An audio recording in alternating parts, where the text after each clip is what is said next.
Hey there. So, I have something extra spicy for you today. So, today I am talking about some interesting dreams that I've been having, or at least had in the same night. Okay, interesting. Important fact though. So, I don't know if you do know, but I have changed my dose of Androcor, which is an anti androgen, right? What did I change it to? Right, so I was doing 50 milligrams a day, I think, right? And I changed that into 25 milligrams a day, and then I am now on 12.5. So like a quarter of a pill per day. And I did this because I had these very solid lumps in my breast tissue. And I read also that high prolactin level, which I had like 100 something, was very, very bad. And it would stop my breast from growing because it's just sending very wrong signals into my body that's like, yeah, your prolactin is high. You need to be lactating, which I am lactating. Not good. If you're lactating, please check your prolactin levels and make sure that you have everything under control. Look at this eyeshadow. Please. Is it just me? No, it's not just me. Back to the story. So my prolactin levels were very, very, very high, and I had to lower them. So I just reduced my prolactin, which is my Enterocor, which raises your prolactin. So I changed that, and I'm noticing differences in my breast tissue. So they're definitely softer. I don't have these solid lumps anymore, which I'm very content with. Right now, the positive effect also. So my prolactin being lowered is signaling to my body that my hormone estrogen could take over again instead of just what was happening before with my prolactin being very high. So that was prolactin really taking over, not the estrogen, which is why I think my feminization was kind of on hold for a while. And I saw that, like I felt that something was wrong. Thank you, my endocrinologist who mentioned this to me. Thank you, sir. Besides this, I did my own research also online to see what prolactin actually does to your body, to your feminization, if it's too high. And one of those is your breast doesn't grow, your feminization kind of goes on hold. Your full body just kind of holds because you're not now estrogen dominant anymore because prolactin and estrogen have to be kind of in the same good range for them to function, and mine were not, which was a problem. Now, because I lowered my androcore, which is an anti-androgen, my libido might have also been affected. Why do I say this? I'm not a person who's sexually active. I think I would avoid sexual interaction with myself and other people for a very, very, very, very long time, probably until I get my surgery, which is going to be a very long time. My body thinks otherwise. Why? So, 2 days ago, no, maybe 3 days ago, sometime this week, I had two sexy dreams. Two at the same night.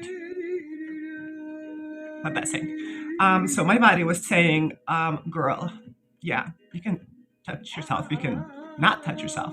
We are looking for action.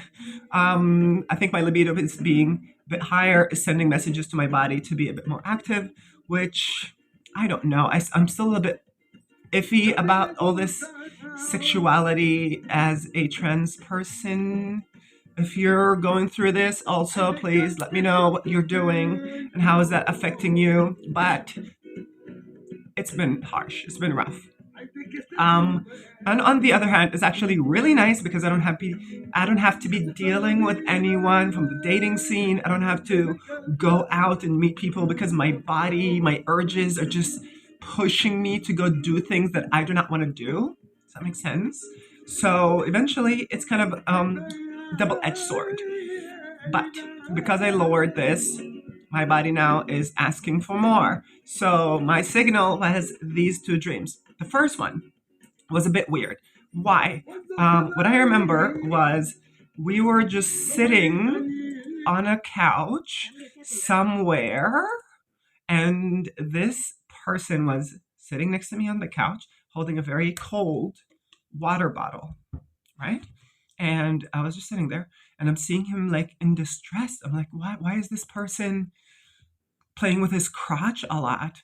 It doesn't really bother me that much, I guess, because I'm like, yeah, men have to fix things and move them around. I have my thing tucked, so there's nothing really, there's no life there. There's no blood flow, there's no movement. It's just there, annoyingly there. But this person takes this cold water bottle, shoves it inside his crotch, and feels like, finally. And he relaxes a little bit. And I'm like, okay, finally, this person relaxed. And eventually, he takes the bottle out. He takes his D out, and it's huge. And I am just like, oh, I have to do something. So I approach and I try to, put my mouth on it. And I did. And then I noticed there are things on his thing. So I stopped and I asked the question, like, one question. Do you have any diseases, any illnesses? And eventually he got very upset. He walked and left me there. And I'm like, whew, that was very close. Girl. And that was the first dream. Same night, different dream, different person. This time I think my brain thought, oh, this girl knows what she's doing. So let's give it a little bit more of a spice. The second part was romantic. We are walking, me and this guy, apparently my partner, in Coruña, which is a city we have here in northern Spain. So we're walking. We walk into stores. We have been hanging out. And eventually we end up taking a cab, going home. Everything's nice. We're happily walking, hanging out, having a very nice weekend, I think. It was a weekend. I'm not really sure. So we go home, and then, like couples do, we just hang out. I don't know if it was bed or couch, but we were lying down. I was not playing with my phone. He was playing with his phone. For some reason, we were kind of spooning, right? I was the little spoon, he was the big spoon. I think the roles entail. But because I was not playing with my phone, and I think I was being a bit bored, so I decided to like push my body, my butt, on him, on his area, just to see what's happening. And when I did this, I saw that he was actually hard. And so that made me very happy. And I kept, getting closer. And I think he hugged me and he started, dry humping me. And then I woke up. I woke up very content, woke up very happy. I didn't need to get off or anything. I was just content in some sense that I got hold for once, I guess. And it was desired. I mean, I have people contacting me on Instagram, contacting me on also YouTube saying nice things. Sure. But it's one thing me wanting it. It's another thing people saying things, right? So for me, like whenever I think about it, it just kind of pushes an idea of arousal. I'm like, yeah, I don't want my body to do things I don't want it to do. So no, thank you. Which I actually, from these dreams, might be reconsidering as my body is sending me images and things. I might just take these signals and images and live with them as a happy trans woman, enjoying dreams without having to deal with the actual genitalia part of my body. On the other hand, I'm moving to the south of Spain, which has, for my own consideration, hotter people. Girls, guys, non-binary people, I do not know. I think maybe because they're a bit more traditional. So there are roles for people to take care of themselves because they need to, be there actively ready when there's someone that could be your next future partner for life. So you're always ready and prepared instead of like the more modern societies where you don't plan those, you don't think about those. So you just go in like sweater and sweatshirt. And yeah, that's it, live life. But I like to glam it up. Like, let me show you. Today, I have this interesting blue on blue eyeshadow. Because of my nails are already like chipping off. but I'm too lazy to do them. So I decided to just do my eyes also. And because I am wearing blue jeans. So with this, I complete my fit as a kind of cyberpunky-ish. Whether I'm gonna wear this outside or not is a different story because it's not summer here, it's not warm, but I'm just so tired of winter clothes. Be covered. I don't want to be covered. I like my tattoos. I also got electrolysis, so I have bumps here. I have bumps here. Oh my god, electrolysis hurts so bad. And I thought like I had tattoos, I have laser, I can handle it. I was literally crying like wings. But I don't know. What do you think? Do you think my hormones are sending me messages to be a bit more active? I kind of liked not having libido, right? So that kind of controlled me from doing very, very random things because I don't have patience with people, with men in some sense. And I used to maybe just meet people to have sex when I first started the transition. But that changed because I started realizing, yeah, I'm actually very desirable in the market, but also my genitalia, my dysphoria, genital dysphoria was much, I guess, weaker at the beginning because I usually went out with women and women appreciated that part and like, they gave me really positive feedback. Um, that being said, the men I've been with never said anything negative about my body, actually. And they really liked that I had the body parts that I did. And many of them wanted to please me in some sense. I just did not want it. I just did not want it. I'm like, no, no, no, no, no. This is an restricted area. No one should go here. Don't worry about it. This is not for you. It's not for me. This is just here.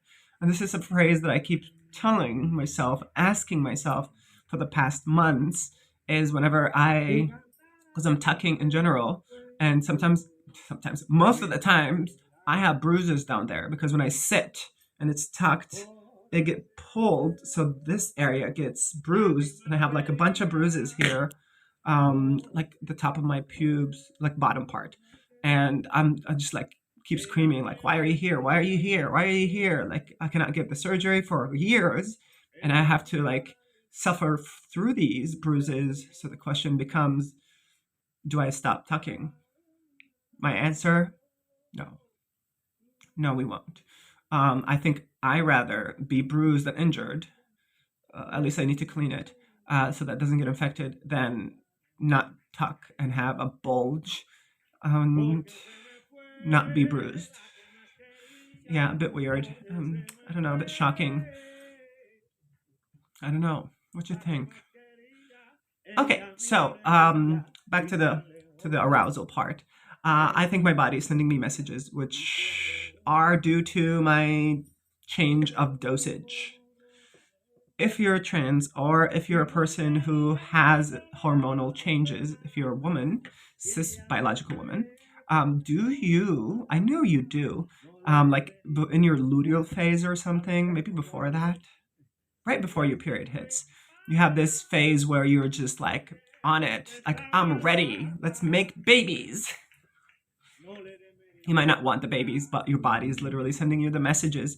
um I might be having periods in some sense, like not physically bleeding or anything, but because I'm on hormones almost for a year. um I talked to someone about it, and they mentioned like some trans women did have periods. The issue with trans women data out there is that many trans women just keep pretending that the things that biological women get, that they would be able to get now that they're on hormones. I know a couple of trans women here who've been on hormones a bit younger, and they think they got shorter. And I did not know that's something they really cared about. But like I told them, like, no, you're not this short. Come on. I'm 183 centimeters. And this friend says, she is 175. And I'm like, no way, girl. You're like right here. You must be 180 at least. And she got really upset. It's like, no, I don't want to be big. No, like, I think the hormones do change you. They must be. I mean, I feel shorter. And I'm like, all right, let's go get a, what do you call it? Like a scale meter in a pharmacy and do it. And we did it. She did not like the news. She was 180, as I predicted. I was 183, and I was very happy with it. I like being tall. I do not like being bulky. I do not think I'm bulky. Sometimes I actually do. I mean, that's kind of muscle, yeah. But eventually, so I do not really trust data from trans women because trans women want to be many things. I'm trying to be like a healthy person as my transition goes on. I don't want to believe that my feet are going to get smaller, my body is going to shrink. I do know that my muscles are going to get smaller in some sense, but I'm not going to get to have a smaller rib cage or bigger hip bones, right? So I'm accepting this reality. I cried over it a couple of times, moved on, knowing what I know, knowing what I am. It was a bit hard, but it was necessary to let go of certain things. And I think I'm pretty. I'm not the prettiest person around. I use a lot of makeup, but I do put effort and I like it. This is actually what I do for fun now. I'm 30. I'm like, what do you do for fun? I'm like, I dress up on Saturdays and I go get some food, which is what I'm going to do now. And it's actually sunny. So maybe I would wear this. Do you think I should wear this? Do you think so? I don't know. But I'm going to go live this Saturday. This is going to be the second to last week. Next weekend is going to be my last Saturday here in this city, and then I'm going to be in the south of Spain, enjoying sunshine, oranges from orange trees, music, and dresses, skirts. I miss dresses and skirts. Oh my goodness. But I'm out.